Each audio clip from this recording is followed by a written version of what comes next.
Halo, kembali bertemu dalam video pembelajaran geografi yang masih akan mempelajari tentang penanggulangan bencana dan mitigasi. Pada video kali ini akan dijelaskan mengenai siklus penanggulangan bencana, bahwa siklus dalam penanggulangan bencana bisa dibagi dalam 3 tahapan penyelenggaraan seperti tergambar sebagai berikut. Mulai dari pra bencana atau sebelum bencana, pra bencana yang kedua, situasi pada bahwa ada potensi bencana. Jadi maksudnya di sini adalah bahwa pra bencana itu terlihat pada situasi tidak terjadi bencana ataupun situasi ada potensi bencana. Berarti pada tahapan ini kondisi suatu wilayah masih tergolong aman. Nah, kemudian tahapan kedua namanya tahap tanggap darurat yang dilakukan dalam situasi terjadi bencana. Artinya pada lingkar atau bagian yang warna merah muda ini bencana sudah terjadi sehingga dilakukan tanggap darurat. Kemudian setelah itu pasca bencana yaitu dilakukan setelah terjadi berupa pemulihan terhadap kondisi-kondisi setelah terjadi bencana. Jadi pada siklus ini menunjukkan bahwa bencana itu selalu akan bisa dialami dimanapun dan situasinya selalu dari kondisi sangat aman, kondisi rawan, kemudian kejadian dan pemulihan. Itu sekilas tentang siklus. Terus berputar, maka namanya disebut siklus. Skemanya bisa kita lihat sebagai berikut. Perencanaan penanggulangan bencana disusun berdasarkan hasil analisis risiko bencana dan upaya penanggulangannya. Setiap rencana dalam perencanaan ini merupakan program kegiatan yang terkait dengan pencegahan, mitigasi, dan kesiapsiagaan. Ada 6 tahapannya, yaitu pertama pengenalan dan pengkajian bahaya, pengenalan kerentanan, analisis kemungkinan dampak bencana, pilihan tindakan penanggulangan bencana, 5 mekanisme penanggulangan dampak bencana, dan yang terakhir alokasi tugas dan peran instansi. Nah, bagaimana di sini teknik tindakannya? Pengenalan dan pengkajian bahaya itu berupa pemetaan suatu lokasi, bahwa setiap wilayah harus dipetakan kemungkinan bahaya yang bisa muncul. Ya, lokasi tiap daerah berbeda-beda. Misalnya ini rawan gempa, yang lainnya rawan letusan gunung api, bisa dipetakan. Yang kedua, pengenalan kerentanan. Kerentanan itu artinya tingkat bahayanya, besar, kecil, atau sedang, itu kerentanannya. Yang ketiga, analisis kemungkinan dampak. Dampak ini sangat dipengaruhi oleh kerentanan. Semakin besar kerentanannya, tentunya dampaknya juga akan semakin besar dan luas. Sehingga bisa diambil pilihan tindakan penanggulangannya, apakah cukup dengan mewaspadai atau sudah perlu dilakukan tindakan evakuasi. Itu namanya pilihan tindakan. Mekanisme penanggulangannya bagaimana? Jadi ini sudah koordinasi oleh berbagai elemen instansi. Mereka harus saling berkoordinasi mulai dari TNI Polri, pemerintah setempat, pihak Departemen Kesehatan, juga Basarnas, dan lain-lain, itu perlu berkoordinasi untuk melakukan mekanisme penanggulangan dampak bencana dan juga sampai ke alokasi tugas serta peran-peran tiap instansi tersebut. Nah, ini menjadi sesuatu yang setiap instansi yang ada mengetahui tugas dan perannya dalam rangka penanggulangan bencana. Nah, terkait dengan mekanisme kesiapan dan penanggulangan bencana, di sini ada beberapa tahap prabencana yang mana tidak terjadi bencana. Penyelenggaraan penanggulangan bencananya meliputi beberapa ini ya, 1-8, perencanaan penanggulangan bencana, pengurangan risiko bencana, pencegahan, pemaduan dalam perencanaan pembangunan, persyaratan analisis risiko, pelaksanaan dan penegakan rencana tata ruang, pendidikan dan pelatihan, persyaratan standar teknis penanggulangan bencana. Nah, tentunya masing-masing tahapan bisa dilakukan teknik yang lebih praktis untuk bisa dilaksanakan ya. Misalnya tentang pencegahan, tergantung dari jenis bencananya. Misalnya bencananya berupa tanah longsor, pencegahannya bagaimana?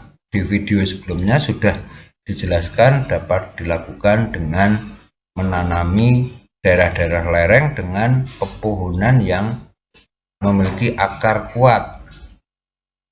Beda lagi dengan bencana tsunami ataupun gempa. Kalau gempa, pencegahannya adalah dengan melakukan pembuatan konstruksi bangunan anti gempa. Beda lagi dengan kebakaran, pencegahannya bagaimana?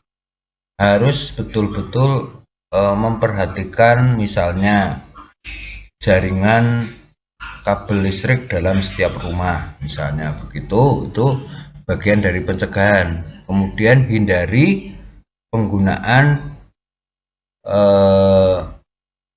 misalnya kompor yang sudah tidak ideal untuk dipakai, itu juga bisa dinamakan pencegahan. Kemudian untuk daerah-daerah yang rawan kekeringan bagaimana? Bisa dilakukan dengan membuat sumur yang lebih dalam agar pada saat musim kemarau kekeringan bisa dihindari. Itu hanya contoh dari bencana yang ada. Letusan gunung api pencegahannya bagaimana? Kalau terkait dengan kondisi geologis memang kita tidak bisa mencegah secara langsung karena kondisi geologis tidak bisa diprediksi. Yang bisa kita lakukan adalah mengantisipasi berupa mitigasi awal. Seperti tadi misalnya supaya terhindar dari runtuhan gempa ya konstruksi bangunan rumah betul-betul harus kuat. Kalau misalnya banjir ya bisa jadi kita mempersiapkan perahu-perahu karet di rumah ataupun ban-ban bekas dan pelampung di dalam rumah. Nah, itu salah satunya mekanisme yang bisa dilakukan secara perorangan atau kelompok-kelompok. Kemudian perlu pendidikan dan pelatihan. Contohnya seperti apa? Pendidikan ini khususnya bagi instansi-instansi yang memang bergerak untuk menangani dampak bencana. Contohnya misalnya Basarnas itu bisa melakukan pendidikan bagi para personnya untuk misalnya menangani korban yang tertimbun, menangani korban yang tenggelam di laut, menangani korban yang terbawa arus air banjir misalnya. Kalau misalnya ada bencana kebakaran, perlu ada pelatihan menangani korban yang ada di lantai 5 sebuah gedung yang sedang terbakar. Nah, itu maka beberapa instansi pemerintah yang menangani bencana ini, mereka melakukan simulasi-simulasi untuk bisa memahirkan para personalnya dalam semaksimal mungkin menyelamatkan korban. Itu contoh-contohnya. Kita lanjut ke tahapan prabencana. Pada tahap prabencana di mana ada potensi bencana, penyelenggaraan penanggulangan bencana meliputi kesiapsiagaan, peringatan dini, dan mitigasi bencana. Kesiapsiagaan tentunya didukung oleh fasilitas yang memberikan informasi tepat dan akurat terkait dengan kemungkinan bencana yang muncul. Seperti misalnya ini gambar seismograf, alat pencatat kecepatan getaran bumi. Semakin garis yang terbentuk di sini itu panjang, itu menunjukkan getarannya akan semakin tinggi dan dampak dari gempa tersebut juga akan semakin terasakan. Itu namanya perlu kesiapsiagaan dan juga peringatan dini. Petugas yang menangani alat pencatat ini harus mengkomunikasikan sesegera mungkin kepada masyarakat agar mereka segera menyelamatkan diri ataupun mencari tempat yang aman. Itu bagian dari mitigasi yang harus dikerjakan, karena fungsi dari alat yang dipasang itu adalah memberikan info yang akurat. Itu bagian dari tahap prabencana. Terus setelah terjadi bencana, ada tahapan yang namanya tanggap darurat. Tanggap darurat adalah serangkaian kegiatan yang dilakukan dengan segera pada saat kejadian bencana untuk menangani dampak buruk yang ditimbulkan. Seperti pada gambar, kita melihat para petugas dan pegawai pemerintah melakukan penanganan kepada anak-anak yang menjadi korban. Karena jika tidak ditangani, trauma psikologis yang dialami oleh anak-anak ini akan terus menimbulkan ketakutan pada mereka sampai mereka dewasa. Tanggap darurat bencana meliputi kegiatan penyelamatan dan evakuasi korban ataupun harta benda, pemenuhan kebutuhan dasar, perlindungan, pengurusan pengungsi, penyelamatan dan pemulihan prasarana dan sarana. Jadi dalam tanggap darurat ini aktivitas yang dilakukan oleh sekelompok lembaga instansi yang menangani itu sangat kompleks, karena begitu banyak korban, otomatis juga kebutuhan terhadap hal-hal yang terkait dengan korban itu banyak sekali, ya.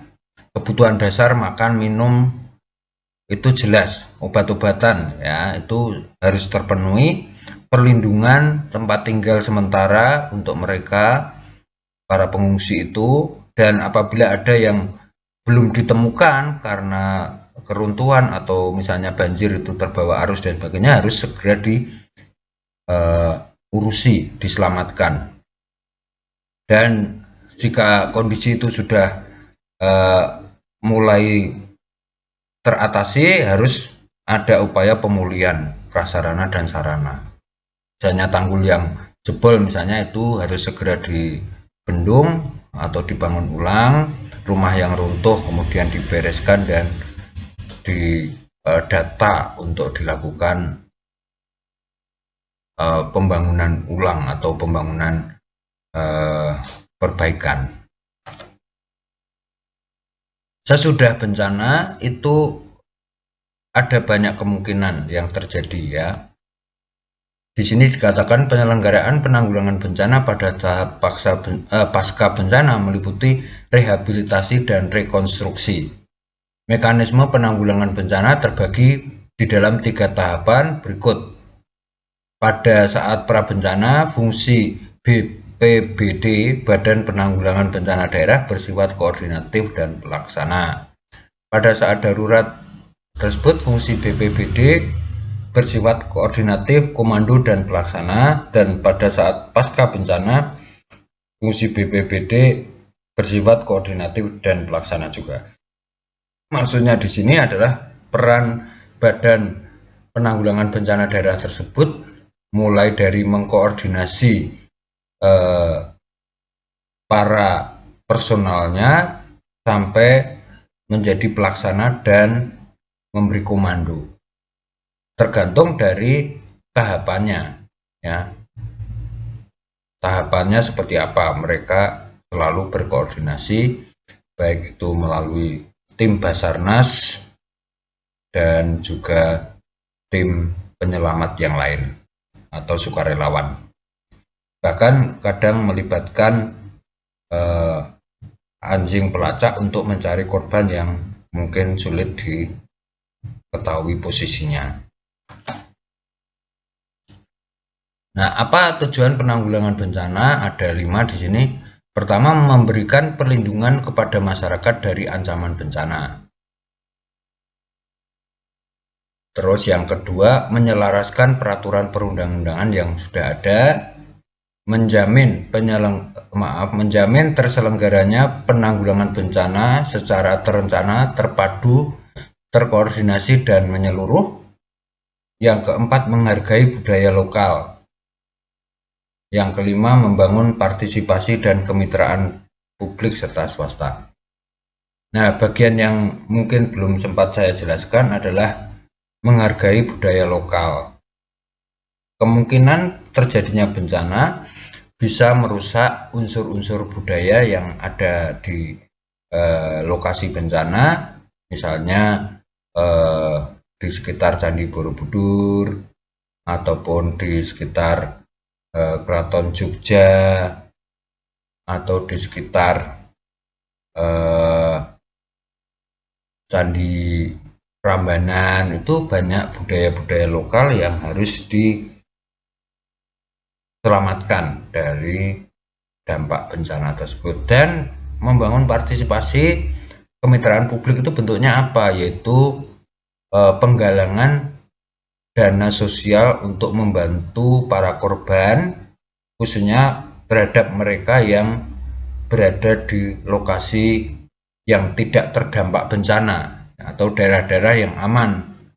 Biasanya itu akan dikoordinasi oleh baik itu mahasiswa atau pegawai-pegawai swasta yang memiliki rasa peduli dan empati terhadap para korban yang sedang mengalami musibah. Gitu. Itu tujuannya. Nah, demikian dari video yang sudah saya sampaikan terkait dengan siklus penanggulangan bencana. Pada video yang akan datang kita akan membahas mengenai persebaran wilayah rawan bencana alam di Indonesia.